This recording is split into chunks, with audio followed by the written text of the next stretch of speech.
ಶುಭೋದಯ, ನಮಸ್ಕಾರ, welcome to Yoyo Kannada. ಬನ್ನೀಗ ನೋಡೋಣ ಚಿನಿವಾರಪೇಟೆಯಲ್ಲಿ ಚಿನ್ನದ ಬೆಲೆ. ಸ್ನೇಹಿತರೆ, ದಿನದಿಂದ ದಿನಕ್ಕೆ ಚಿನ್ನದ ಬೆಲೆ ಏರಿಕೆಯತ್ತ ಮುಖ ಮಾಡಿ ಜೋರಾಗಿ ಸಾಗ್ತಾ ಇದೆ. ಬೆಲೆಗೆ ಈಗಾಗಲೇ ನೋಡ್ತಾ ಇದ್ರೆ ಬ್ರೇಕೇ ಇಲ್ಲದ ಗಾಡಿಯಂತೆ ಸಾಗ್ತಾ ಇದೆ.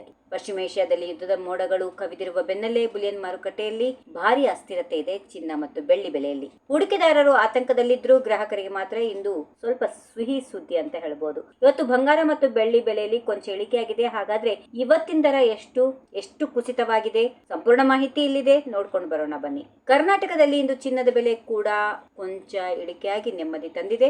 ರಾಜಧಾನಿ ಬೆಂಗಳೂರಿನಲ್ಲಿ ಬೆಲೆ ಈ ರೀತಿಯಾಗಿದೆ. 24 ಕ್ಯಾರೆಟ್ನ 10 ಗ್ರಾಂ ಚಿನ್ನದ ಬೆಲೆ 380 ರೂಪಾಯಿ ಅಷ್ಟು ಇಳಿಕೆಯಾಗಿದ್ದು 1,52,460 ರೂಪಾಯಿಗೆ ತಲುಪಿದೆ. 22 ಕ್ಯಾರೆಟ್ನ ಚಿನ್ನ ಆಭರಣದ್ದು 350 ರೂಪಾಯಿ ಅಷ್ಟು ಇಳಿಕೆಯಾಗಿ 1,39,750 ರೂಪಾಯಿಗೆ ತಲುಪಿದೆ. ಇನ್ನು ಬಂಗಾರದ ಬೆಲೆ ಇಳಿಕೆ ಆದ್ರೆ ಇತ್ತ ಬೆಳ್ಳಿ ಬೆಲೆ ಕೂಡ ದಾರುಣವಾಗಿ ಕುಸಿದಿದೆ. ಪ್ರತಿ ಕೆಜಿ ಬೆಳ್ಳಿಯ ಬೆಲೆಯಲ್ಲಿ ಬರೋಬ್ಬರಿ 5,000 ರೂಪಾಯಿ ಇಳಿಕೆಯಾಗಿದ್ದು ಮಾರುಕಟ್ಟೆಯಲ್ಲಿ ಈಗ 2,85,000 ರೂಪಾಯಿವರೆಗೆ ಮಾರಾಟ ಆಗ್ತಾ ಇದೆ. ಒಂದು ವೇಳೆ ನೀವು ಬೆಳ್ಳಿ ಖರೀದಿಸುವ ಪ್ಲಾನ್ ಮಾಡಿದ್ರೆ ಇದು ಸೂಕ್ತ ಸಮಯ ಅಂತ ಹೇಳ್ಬೋದು.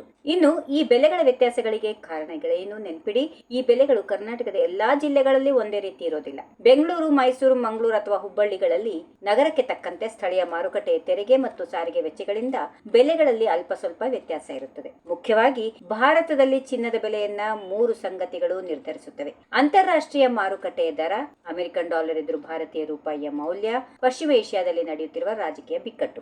ಒಂದು ವೇಳೆ ಯುದ್ಧದ ಭೀತಿ ತೀವ್ರವಾದ್ರೆ ಮುಂದಿನ ದಿನಗಳಲ್ಲಿ ಬೆಲೆಗಳು ಮತ್ತೆ ಏರಿಕೆಯಾಗುವ ಅಸ್ಥಿರತೆ ಇದೆ. ಹೂಡಿಕೆ ಮಾಡಬೇಕು ಅಂದ್ಕೊಂಡಿರುವವರು ಮಾರುಕಟ್ಟೆ ಏರಿಳಿತಗಳನ್ನ ಗಮನದಲ್ಲಿಟ್ಟುಕೊಂಡು ಮುಂದುವರಿಯೋದು ಒಳ್ಳೆಯದು. ಇಂದಿನ ಈ ಮಾಹಿತಿ ನಿಮ್ಗೆ ಇಷ್ಟ ಆಗಿದ್ರೆ ಕೂಡಲೇ ವಿಡಿಯೋಗೆ ಒಂದು ಲೈಕ್ ಮಾಡಿ.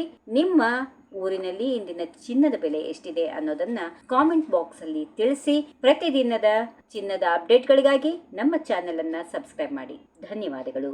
If you like this video, ಬೇಗ ಲೈಕ್ ಮಾಡಿ, ಕಾಮೆಂಟ್ ಮಾಡಿ, ಶೇರ್ ಮಾಡಿ ಹಾಗೂ ಯೋಯೋ ಟಿವಿ ಕನ್ನಡವನ್ನು ಸಬ್ಸ್ಕ್ರೈಬ್ ಮಾಡಿ.